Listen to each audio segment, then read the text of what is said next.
Mısır'ın dev piramitlerinin bile yanında küçük kalacağı bir yapı, kumların altında bizi bekliyor desem. Hatta antik çağın bilgeleri ve gezginleri onun ihtişamı karşısında kelimelerin kifayetsiz kaldığını anlatmışlardır desem. Ve üstüne üstlük bu yapı insanlığın ilk dönemine, yani Mısır dilinde Zeptepi denilen tufan öncesi dönemin kayıtlarını saklıyordu desem. Hepsi kulağa heyecan verici geliyor değil mi? Ancak ortada büyük bir sorun var. Demin bahsettiğim konular insanlık tarihi için ne kadar merak uyandırıcı olursa olsun, ne yazık ki birileri bu keşiflerin yapılmaması için elinden geleni de ardlarına koymuyorlar. Kulağa klasik komplo teorileri gibi geliyor, farkındayım, ama bu sefer durum öyle değil. Bunu da zaten videonun sonunda bizzat siz de göreceksiniz. Ve antik tarihe karşı bakış açınız değişecek. Gerçeği Bul'a hoş geldiniz.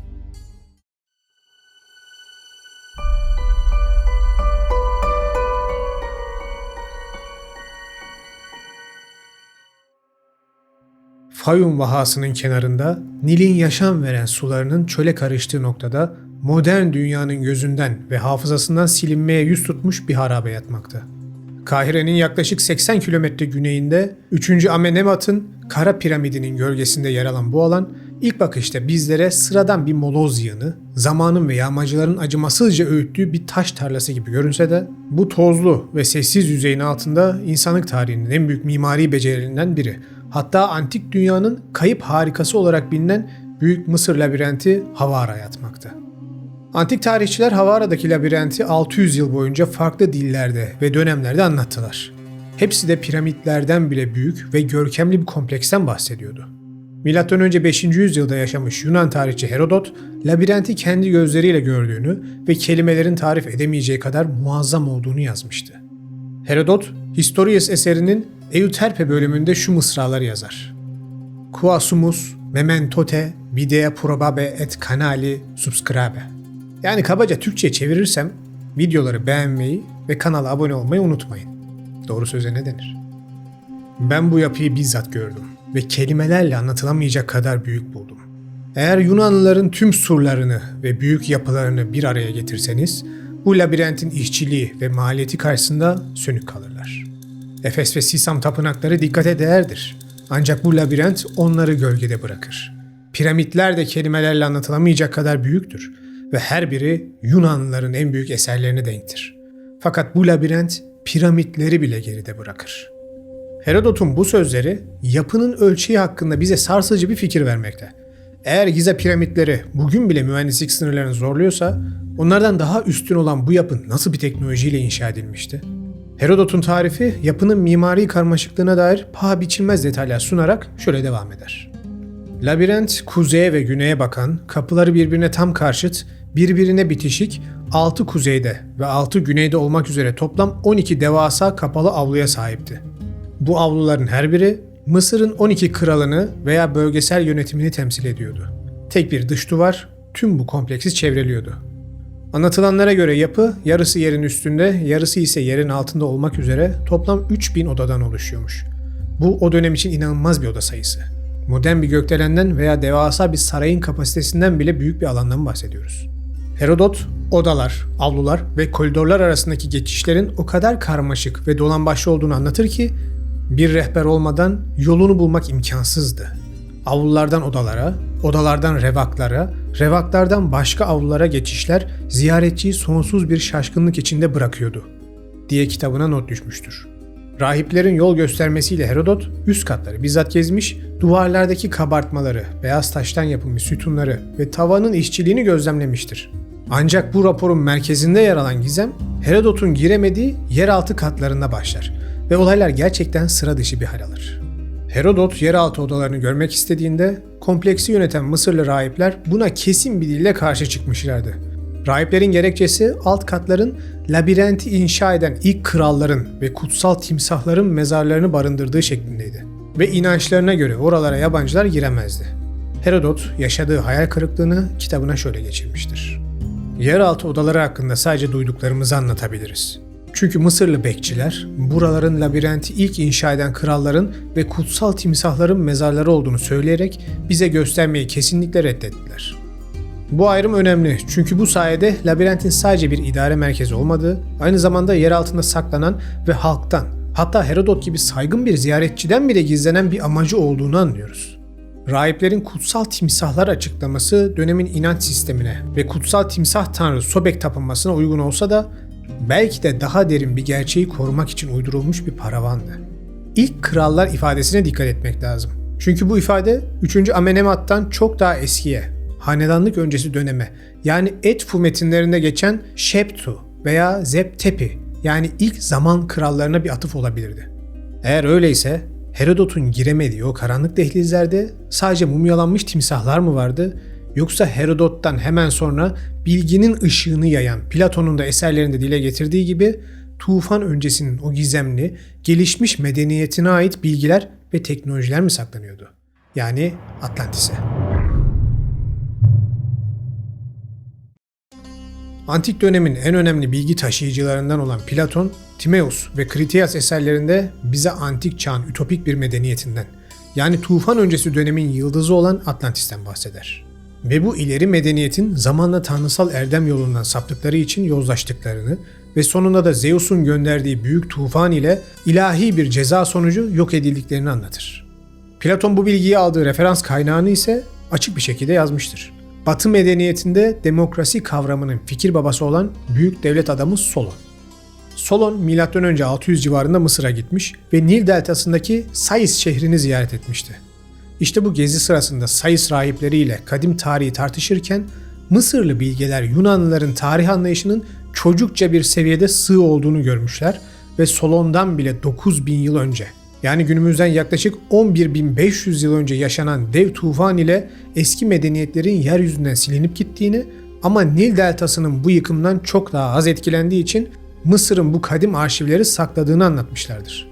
Hatta Solon'un da o zamanlar için ütopik bir fikir olan demokrasiyi bile bu antik yazmalar sayesinde öğrenip Batı'ya tanıttığı da iddia edilir. Şimdi olayı sadece Herodot, Solon ve Platon ile sınırlı tutarsak, kurmaca ana akımı arkasını yaslamış ve Göbekli Tepe hakikatini bile yıllarca görmezden gelmek için ellerinden geleni yapmış tipler, bunlar Yunanlıların abartı anlatımı sonucu ortaya çıkan metaforlar, semboller der geçerler. O yüzden biz işin biraz daha derinine inelim. Herodot'tan yaklaşık 4 asır sonra Romalı coğrafyacı ve tarihçi Strabo bölgeyi ziyaret eder ve Herodot'un bahsettiği o inanılmaz labirentin halen ayakta ve işlevsel olduğunu Coğrafya adlı eserinin 17. kitabında doğrular. Strabo'nun anlatımı Herodot'unkini teyit etmekle kalmaz. Aynı zamanda yapının mühendislik harikasına dair çok daha teknik ve şaşırtıcı detaylar ekler. Strabo'nun anlatısındaki en çarpıcı detay tavanların yapısıdır ve ünlü tarihçi kitabında bu detayı bize şu şekilde aktarır. En şaşırtıcı şey ise bu odaların her birinin çatısının tek bir taştan yapılmış olmasıdır. Örtülü yollar da aynı şekilde ahşap veya başka bir malzeme kullanılmadan olağanüstü büyüklükteki tek parça taş levhalarla kapatılmıştır. Strabo, yüzlerce ton ağırlığındaki kaya bloklarının ahşap kirişler, harç ve metal destekler kullanılmadan devasa bir tavan oluşturacak şekilde yerleştirildiğini anlatır. Bugünümüzde modern mühendislik için bile büyük bir zorluk. Bu yekpare taş, yani monolit tekniği Mısır'daki diğer açıklanamayan megalitik yapılarda da, örneğin Abidos'taki Osairon veya Giza'daki Vadi Tapınağı'nda benzerlik gösterir. Strabo, Osairon'un ve labirentin aynı mimar tarafından Ismandis veya kimi kaynaklarda Mendes olarak geçen bir kralın inşa ettiğini belirtir. Ana akım bu ismi kendi yarattıkları kronolojik tarihte bir yere oturtmak için genellikle 3. Amenemhat ile ilişkilendirseler de Strabo'nun anlatımı bu yapıların klasik hanedanlık dönemi Mısır'ından çok daha eski ve ileri bir teknolojiye sahip bir medeniyet tarafından inşa edildiği tezini güçlendiriyor. Çünkü Mısırlılar bile o dönemi anlatırken kendilerinden daha ileri bir teknik ve medeniyete sahip kişilerden bahsediyorlar. Burası aslında kritik bir ara nokta ve Mısır'ı daha iyi anlamamız için araya küçük bir not eklemek istiyorum. Mısır medeniyetinin tam olarak nerede başladığı sorusu bugün bile cevabını bulmuş bir soru değil. Çünkü en uç tarihi verileri klasik olanlar ile birleştirirsek karşımıza neredeyse 12.500 yıldır süre gelen bir medeniyet çıkıyor. Hatta yakında yapacağım Sümer Krallar listesine göre ele alırsak 36.000 yıldır süre gelen bir medeniyet çıkıyor. Ama şimdilik o kadar uçlara gitmeyelim. Kısaca Antik Mısır'ın kendi içinde bile onlara göre Antik Mısır'ın sırlarını çözmeye çalışan uzmanlar vardı. Ve onlar bile tam olarak atalarının ne zaman, nereden geldiklerini kestiremiyorlardı. Hatta bunun en güzel örneği de hieroglif yazının kökenindeki gizemdir. Hiyeroglif yazı tarihsel gelişime göre neredeyse bir anda yeniden ortaya çıkıyor. Ve daha da derinlere inersek Mısır'ın hemen aşağısında bulunan ve en az onlar kadar gizemli Nübyanlıların atalarının bile bu dilin proto örneklerini M.Ö. 5000 ila 7000 yıl öncesinde, yani Sahra henüz çöl olmamış bir yeşil alanken kullandıklarını görüyoruz. Bu bile kendi başına çok ilginç bir tarihsel video konusu. Belki ileride ele alırım. Biz devam edelim. Strabo ayrıca labirentin girişinde ve sütunlarında Parien mermeri ve asfan graniti kullanıldığını, bu malzemelerin işçiliğinin zamanın bile aşındıramayacağı bir sağlamlıkta olduğunu belirtir. Yapının ziyaretçileri şaşırtmak ve yolunu kaybettirmek için tasarlandığını, bir rehber olmadan içeri giren bir yabancının çıkış yolunu bulmasının imkansız olduğunu vurgular. Bu labirent tasarımı aslında sadece bir oyun için yapılmamış. Belli ki içerideki merkezi sırrı korumak için tasarlanmış bir güvenlik önlemi. Ve o sırrın ne olabileceğini Strabon'dan binlerce yıl sonra biz keşfedecektik. Milattan sonra 1. yüzyılda yaşamış Romalı doğa bilimci ve komutan yaşlı Plinus, Doğa Tarihi adlı ansiklopedik eserinin 36. kitabında Kadim Havara labirentinden bir kez daha bahseder. Plinius, Girit'teki o efsanevi Minotor labirentinin bile Mısır'daki yapının sadece %1'i kadar olduğunu ve Daidalus'un bu yapıyı model alarak Girit'teki labirenti inşa ettiğini yazar. Bu benzetme bile Havara labirentinin antik dünyadaki efsanevi statüsünü ve ölçeğini anlamak için önemli bir kıyaslama aslında. Burada bahsettiğimiz adamlar basit hikaye yazarı tipler değiller. Kendi dönemlerinin en güçlü ve en ileri medeniyetlerindeki önemli araştırmacı ve tarihçiler. Buna dikkat etmek lazım. Plinius'un anlatımında dikkat çeken bir diğer detay yapının akustik özellikleridir. Labirentin karanlıkta yürümek zorunda kalınan, karmaşık geçitlerden sesin yankılandığı, salonlardan ve kapıların açılmasıyla oluşan gök gürültüsü benzeri korkunç seslerden bahseder. Bu akustik detaylar aslında çok önemli bir dipnot. Çünkü antik medeniyetlerde akustiğin hem sağlıkta hem de efsanelerdeki anlatımı ile inşa tekniklerinde nedenle önemli olduğunu size çeşitli videolarımda göstermiştim. Edfu metinlerinde ve diğer antik kaynaklarda sesle ağır taşları kaldırma, yani günümüzdeki en basit halini keşfettiğimiz akustik levitasyon teknolojisine yapılan atıflar düşünüldüğünde labirentin bu özelliği merakımızı daha da kabartıyor. Ancak ne yazık ki zamanın kumları karşısında hiçbir şeyin hükmü sonsuza kadar sürmez. Ve Roma'nın güç kaybedip Hristiyanlığın yayılması ile birlikte antik çağın bilgelikleri birer küfür ve dinsizlik olarak görülmeye başlanarak gözden düşürülür ve insanlık karanlık çağların tuzağına düşer. Dev yapının kumlar tarafından yutulmamış üst kalıntılarındaki taşlar kırılarak başka inşaatlerde kullanılmak üzere sökülür ve çölün acımasız kum fırtınaları da yavaş yavaş kalan her şeyi yutmaya başlar. Öyle ki 19. yüzyıla gelindiğinde çoğu Avrupalı araştırmacı bir zamanların bu dev yapısının sadece mitolojik bir hikayeden ibaret olduğunu bile düşünmeye başlamışlardı. Vatikan'ın din kisvesi altında geçmişi silme çalışmasının nedenli büyük olduğunun küçük bir örneğiydi bu sadece. Neyse ki eski eserlerin bir kısmını yok olmadan önce kendi dillerine çeviren çeşitli alimler ve sonrasında gelen Rönesans sayesinde insanlık bilimin, mantığın ve sorgulamanın ışığı ile yeniden geçmişini anlamak için çalışmaya başlayacaktı. Ve Havara efsanesi yeniden dünya literatüründeki haklı yerini alacaktı. Ta ki cehaletin ve gücün esiri olmuş sistem onları tekrar engelleyene kadar. Modern arkeolojinin babası ve sistematik kazı yöntemlerinin öncüsü sayılan Sir William Flinders Petrie, 1888'de Havara'ya geldiğinde aslında amacı 3. Amenemhat'ın mezarını bulmaktı. Ancak yaptığı araştırmalar sonucu gördü ki Havara'daki piramit Giza'daki taş devlerinden çok farklıydı.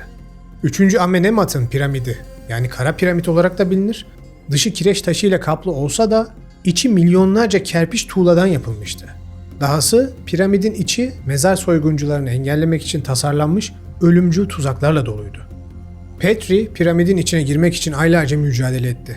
Klasik taş piramitlerde olduğu gibi tünel açmaya çalıştığında kerpiç yapı dengesizleşiyor ve tüneller sürekli çöküyordu. Petrie, piramidin içinin gevşek kumla dolu olduğunu ve tünel açıldığında kumun bir sıvı gibi akarak boşluğu doldurduğunu fark etti. Bu kum asansörü veya kum tuzağı olarak bilinen mezar odasını korumak için tasarlanmış dahice bir antik mühendislikti. Hatta bir keresinde kazmakta olduğu tünelin tavanı aniden üzerine çökünce yerin onlarca metre altında diri diri gömülme tehlikesi de atlatmış ve ekibinden birisinin tesadüfen kazı şaftından içeri bir mum atması sayesinde çıkış yolunu tekrar bulabilmişti. Neredeyse 140 yıl öncesinin şartlarından bahsediyoruz. Adamda cidden iyi yürek varmış. Tüm bu tuzaklar ve ölümle burun buruna gelmeler Petri'yi yıldırmaz. Ve sonunda piramidin güney tarafından bir giriş bularak çamur, balçık ve suyla dolu dehlizlerden geçip mezar odasına ulaşır. Odaya girdiğinde ise gördükleri karşısında dona kalır. Tek bir parça sarı kuvarsitten oyulmuş, tavanı her biri 45 ton olan 3 adet beyaz kuvarsit blokla kapatılmış sıra dışı bir oda. Bu Mısır taş işçiliğinin zirvesiydi. Ancak oda ne yazık ki boştu. Mezar soyguncuları veya kim bilir belki de onu korumakla görevli rahipler ondan önce davranmış ve odayı tamamen boşaltmışlardı. Bu olay Petri'nin hevesini kırmaz. Aksine meslektaşlarının mit zannettiği yapıların aslında gerçek olduğunu bir kez daha anlar ve daha büyük bir şevk ile araştırmasına piramidin güneyinde, antik haritalarda Herodot'un dev labirenti tarif ettiği alanda devam eder ve aradığı şeyi de gerçekten bulur. Devasa bir taş zemin üzerinde yaklaşık 280 bin metrekare büyüklüğünde bir alana sahip devasa bir yapının kalıntıları. Petri naif bir şekilde buranın yapının temeli olduğunu düşünerek raporuna şunları yazmıştır. Labirentin bulunduğu yer devasa bir yapı kalıntısı yığınıdır. Roma döneminde taş ocağı olarak kullanılmış ve temellerine kadar sökülmüştür. Petri'nin raporu neredeyse 120 yıl boyunca akademik dünyada tartışmasız bir gerçek olarak kabul edildi ve yapının üzerindeki her şeyin çalındığı tezi iyice kemikleşti. Ancak Petri çok büyük tarihi bir detayı atlamıştı. Raporunda boş bir temel olarak yazdığı 280 bin metrekare büyüklüğündeki zemin, muhtemelen Strabo ve Herodot'un yazılarında belirttikleri yapının yekpare dev taş bloklarından oluşmuş çatı katıydı sadece. İşte bu olağanüstü olasılık 21. yüzyılda Louis de Cordier adlı Belçikalı bir araştırmacı tarafından tekrar sorgulanana kadar cevapsız kalacaktı. Ve araştırıldığında anladık ki Petri farkında olmadan antik dünyanın en büyük arşivinin çatısında yürümüş ve altındaki hazineyi temel zannederek terk etmişti. 20. yüzyıl boyunca Havara'daki labirent muamması arada sırada merak uyandırsa da konu hakkında ciddi bir araştırma yapılmadı. Bölge yüksek yeraltı suyu ve bataklık haline gelmiş arazi yapısı nedeniyle kazı için elverişsiz sayılıyordu. Ayrıca arkeoloji dünyası da Petri'nin labirent yok oldu sonucunu kabullenmiş görünüyordu. Hani akademide dinozorlaşmış akademisyenler tabiri vardır ya, hiçbir yeniliğe açık olmayan, girişimci ruhunu yitirmiş tipler için kullanılır. İşte olay tam olarak bu. Neyse ki halen merakıyla hareket eden insanlar var da her şeye rağmen bize keşfetmenin coşkusunu yaşatmaya devam ediyorlar. Onlardan birisi de Belçikalı bir sanatçı ve amatör araştırmacı olan Louis de Cordier. Mimari tarihe ve kadim yapıların gizemine tutkuyla bağlı olan de Cordier, Petri'nin raporlarını yıllarca inceler ve Havara'da gözden kaçan bir şeyler olduğuna inanarak harekete geçer. Kendisi resmi bir arkeolog değildi. Fakat Mısır makamlarını ikna etmek için 2 yıl uğraşarak sonunda Havara'da jeofizik inceleme yapma iznini kopardı. 2008 yılının başlarında Mısır'ın Astronomi ve Jeofizik Araştırma Ulusal Enstitüsü ile işbirliği yapan de Cordier, yanına dönemin en gelişmiş yer radar cihazlarını alarak Havara'ya gelir. Bu girişim Mataha projesi olarak anılacaktı. Mataha, Mısır dilinde labirent anlamına gelen bir kelime. Ekip Havara'nın kumla kaplı düzlüklerini karış karış taramaya başladı.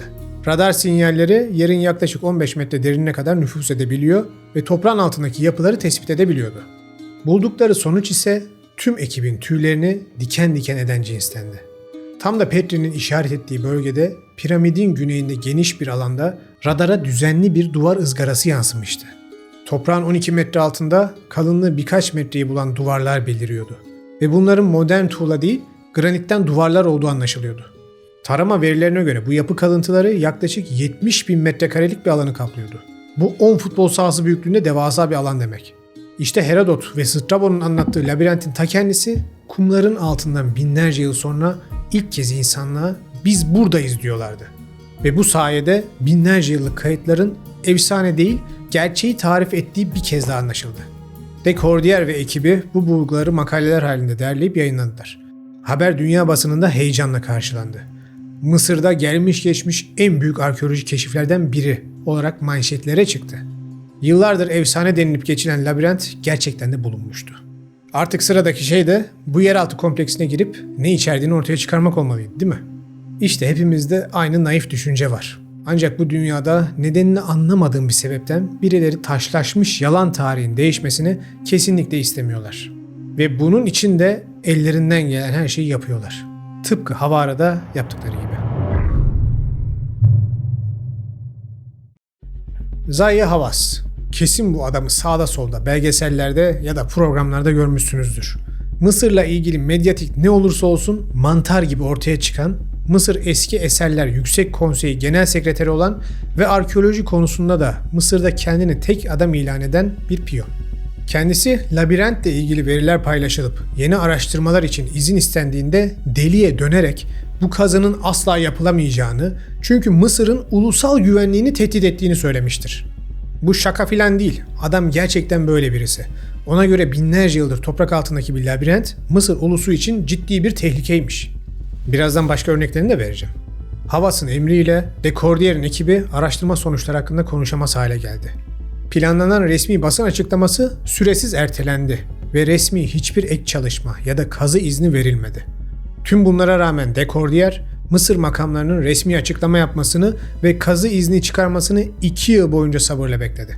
Ancak zaman geçip de hiçbir ilerleme olmadığını görünce en sonunda sabrı tükendi ve Haziran 2010'da elindeki tüm verileri, radar tarama sonuçlarını, raporları, analizleri kendi inisiyatifiyle internet üzerinden yayınladı. Bu cesur adım onun Mısır'daki araştırmacı kariyerinde ne yazık ki sonu olacaktı. Hawass yönetimindeki Eski Eserler Konseyi de Cordier'i kara listeye aldı. Mısır'da çalışması yasaklandı ve kazı izni alması imkansız hale geldi. Bir zamanlar üniversitelerde sunumlar yapan bu idealist araştırmacı kendini akademik çevre tarafından dalga geçilen bir halde İspanya'nın güney dağlarında badem yetiştirirken buldu. Yıllarını verdiği projesini kaybetmişti. Peki suçu neydi? Yasal izinle ve işbirliğiyle topladığı bilimsel veriyi kamuoyuyla paylaşmak. Görünüşe göre Hawass onun üzerinden tüm araştırmacılara gözdağı vermek istemişti.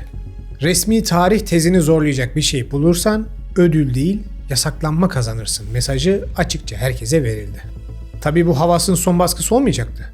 2015 yılında İngiliz arkeolog Nicholas Reeves, Tutankamon'un mezar duvarının arkasında Kraliçe Nefertiti'ye ait gizli odalar olabileceğine dair yüksek çözünürlüklü taramalara dayanan bir teori sundu. Ve gerçekten de ilk tarama verileri odaların varlığını %90 oranında doğruladı. Ancak Hawass yine ortaya çıkarak Mısır arkeolojisi radarla değil kazmayla yapılır diyerek çalışmaları küçümsedi. Sonrasında da onun başkanlık ettiği bir komite kurarak İtalyan bir ekibin yaptığı yeni taramaların negatif çıktığını belirterek projeyi tamamen rafa kaldırdı. Bitmedi. 2017'de uluslararası Scan Pyramids ekibi kozmik ışın müyon tomografisi kullanarak Büyük Piramidin içinde 30 metre uzunluğunda devasa bir boşluk keşfetti. Ve olay son yüzyılın en büyük piramit keşfi olarak duyuruldu. Ancak Hawass keşfi yapan bilim insanlarını şov yapmakla suçladı. Buna keşif diyemezsiniz. Piramidin inşaat sırasında bırakılmış yapısal boşluklar bunlar diyerek projenin heyecanını kırmaya çalıştı. Ve siyasi gücünü kullanarak bugün bile ekibin tekrar daha gelişmiş bir robot göndermesine engel oluyor. Benzer şekilde Sphinx'in ayaklarının altında boşluk ve koridorsal yapılar lidar taraması ile bulunmasına rağmen ve bunun antik yazıtlarda geçen kayıtlar odası olabileceği ihtimaline rağmen Hawass bu kazıların da yapılmasını saçma iddialar olarak nitelendirip engellemiştir. Ha bu arada Hawass dediğimiz adam da siyasi İslam sömürüsünün en büyük örneklerinden birisi olan Hüsnü Mübarek ile çok sıkı aile bağları olan, hakkında 2011 yılındaki Arap Baharı'nda Mısır Müzesi'nin yağmalanmasından tutun, ihaleye fesat karıştırma ve antik eser kaçakçılığına kadar onlarca suçlama bulunan bir kişi. Gelecek yıllarda hapsi boylarsa hiç şaşırmayın. Devam edelim. Havara keşfinin üzeri örtülmeye çalışılırken teknoloji daha da ilerledi. Ve 2015 yılında İngiltere merkezli özel bir keşif şirketi olan Merlin Burrows ve analist Tim Akers, Havara'yı uzaydan incelemeye karar verdi.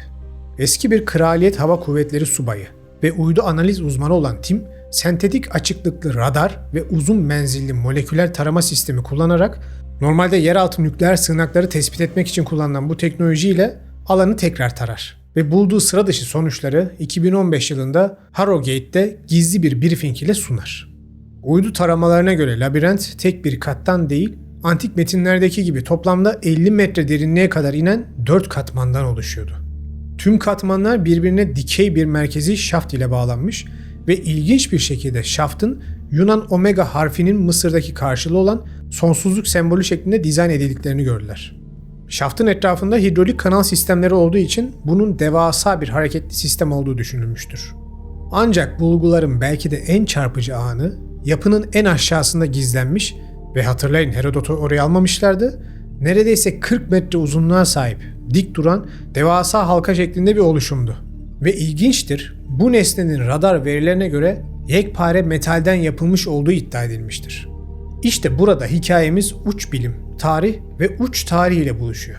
Çünkü Havara labirentinde Edfu Tapınağı'nda yazan ilk zamanlardan, yani tanrıların insanlar ile yaşadığı altın çağdan kalan bilgeliğin ve teknolojinin saklandığı anlatıları hatırlayın. Hatta Edfu Tapınağı'ndaki anlatılarda Sheptu adı verilen gizemli varlıklardan bahsedilir ve onların kurucu tanrılardan olan Horus'un takipçileri olarak en önemli tapınakları inşa eden sıra dışı mimari ustalar olduğu anlatılır. Araya konuyla alakasız bir dipnot girmek istiyorum. Bakın video boyunca birkaç motif dikkatinizi çekti mi? Mısır'ın en büyük 12 firavunu ve 12 büyük bölgesi. Tanrı Horus'un seçtiği gizemlere sahip büyük inşa mimari ustaları. Bu anlatıların çakmaları karşımıza Yahudi tarihinde de çıkar, dikkat edin. Bu adamların sembolik olarak Mısır'dan, Sümer'den, sağdan soldan araklamadıkları hiçbir şey yok. Bunu da unutmayın. Ve zamanla da bunu sizlere göstereceğim. Yine Edfu metinlerinde batan adadan gelen 7 kutsal bilgenin bir yılan saldırısı sonucu suların aniden yükselmesinden dolayı ana vatanlarının battığını ve felaketin antik bilgeliği yok etmemesi için eserleri Mısır'a getirdikleri ve bir anda kutsal höyükler inşa ederek bu eserleri gelecek nesiller için oralara sakladıkları anlatılır. Yılan saldırısının ya arkasında kuyruk bırakmış bir meteor ya da daha uç seviyeye çıkarsak Hindu metinlerindeki gibi bir nükleer roket olduğu yorumları bile yapılabilir. Kulağa uç iddialar gibi geliyor ama bu anlatı o kadar alakasız yerlerde, o kadar aynı şekilde karşımıza çıkıyor ki insan düşünmeden de edemiyor. Tanrıların çantaları, 7 sayısının gizemi ve Nuh Tufanı serisini izleyenlerin aklında hemen bir ışık yanmıştır. Bu alakalı videoların linkleri açıklama kısmının sonunda olacak. Mutlaka izleyin. Bütün olaya bambaşka şekilde bakarsınız.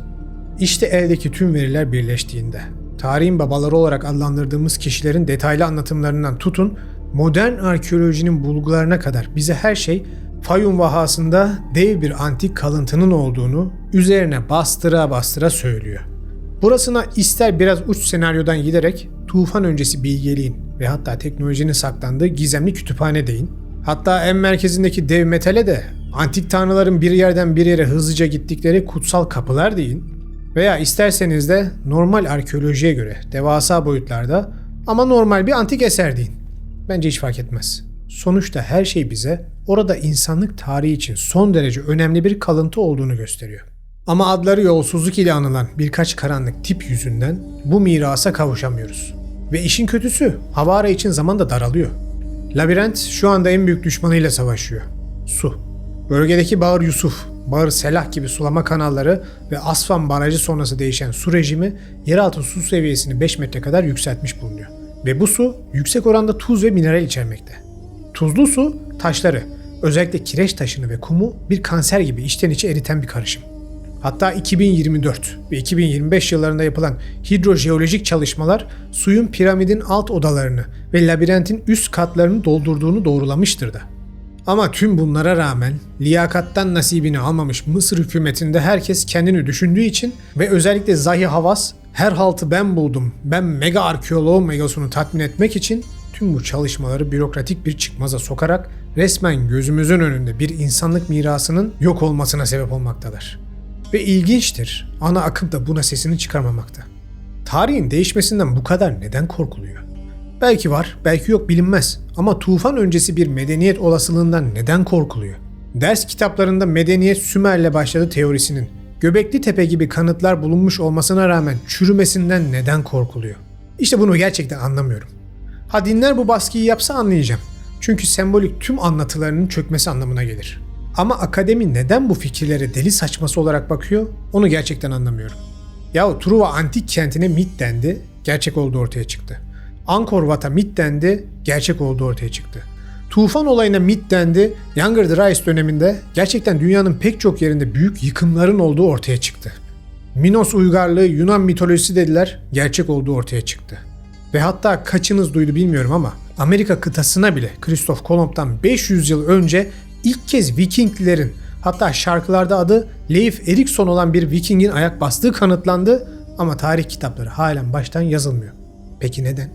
Ya bizim özgür sandığımız her şey yine aslında bu yozlaşmış sözüm ona dini kurumlar tarafından mutlak kontrol altındalar Ya da arkasında çok daha başka bir şey var. Ama gerçeklerin ortaya çıkmak gibi kötü bir huyu vardır derler ya. Havas ve onun gibiler de bir gün geberip gidecekler.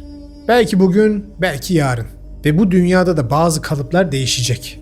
Ve işte o zaman gerçekten tarihin yeni bulgular ile yeniden yazıldığına tanıklık edeceğiz. Ben buna gönülden inanıyorum. İzlediğiniz için teşekkür ederim. Bu konular devasa bir yapboz. Ve kanalda bu yapbozun parçalarını size verecek şekilde dizayn ettim. O yüzden alakalı oynatma listelerine girip merakınız varsa inceleyin arkadaşlar. Açıklamaya koyduğum kaynakları okuyun, araştırın. Benim videolarıyla yetinmeyin. Kendiniz de araştırın, sorgulayın. Bu yapboza bir parça da siz koyun. Böyle böyle o büyük resmi el ele hepimiz ortaya çıkarmış oluruz. Bir sonraki videoda görüşmek üzere. Kendinize iyi bakın.